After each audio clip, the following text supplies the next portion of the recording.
An unreserved apology for failing to properly consult with Aboriginal health groups on a proposed Dan Murphy's liquor outlet in Darwin.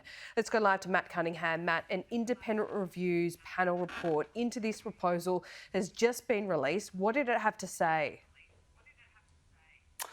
Well, it has some fairly damning findings about the Northern Territory government, but also about Woolworths itself and the way that it went about this process to pursue a Dan Murphy's store in Darwin. You'd have to give the company a bit of credit, actually, for how honest they've been in this report. They have just issued a statement as this report has been released in the last half hour or so.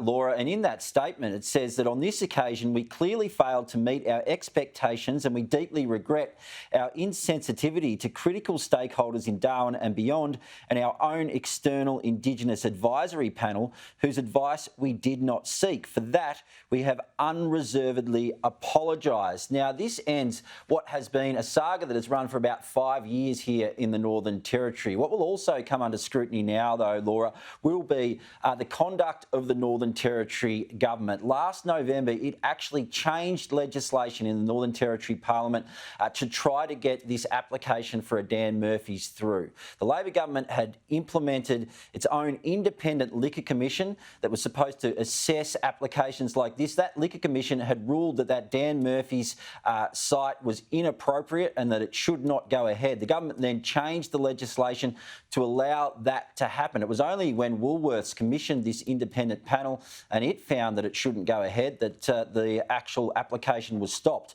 But in this review in relation to the government and those changes to legislation, it says the panel has material concerns about the 2020 legislative amendments to the liquor licensing laws, in particular the way in which they undermined or dispensed with important recommendations from the Riley Review. Now, the Riley Review, Laura, was an independent review done by the former Chief Justice of the Northern Territory, Trevor Riley. One of the reviews that came out of that Riley Review was the introduction of that independent liquor commission, whose advice the government then threw out the window when they introduced this special legislation to try to get that Dan Murphy's store through. Now, Aboriginal health groups are obviously very happy with the decision to stop Dan Murphy's. There are other elements of the public who are pretty unhappy with that decision. They wanted it to go ahead, but we do now finally have that full stop on this saga that has run here in the Northern Territory for more than 5 years. Indeed, Matt, and you broke a number of stories in relation to this right along the way.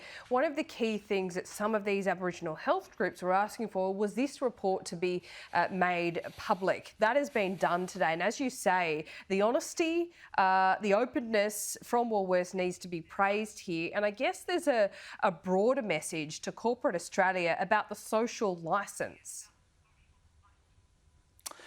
Yeah, well, the timing's interesting as well, isn't it, Laura? Of course, we've seen the issues that Rio Tinto has faced over the past year or so with the destruction of the Julcan caves and basically the corporate damage that has been done to the company over that issue. That's an issue where we saw top executives from that company forced to resign. So I think Woolworths probably realised that they had a potentially damaging situation on their hands here. They had those Aboriginal health groups who'd been strongly opposed to this development. The original site for the Dan Murphy store in Darwin, Laura, was basically directly across the road from the Bagot community, and the road that it was across is a 6-lane road, Bagot Road, one of the busiest roads in Darwin. So there was some serious concern that people could be going to Dan Murphy's to buy their alcohol and then coming back across basically what is a 6-lane highway. So some serious concerns were raised there.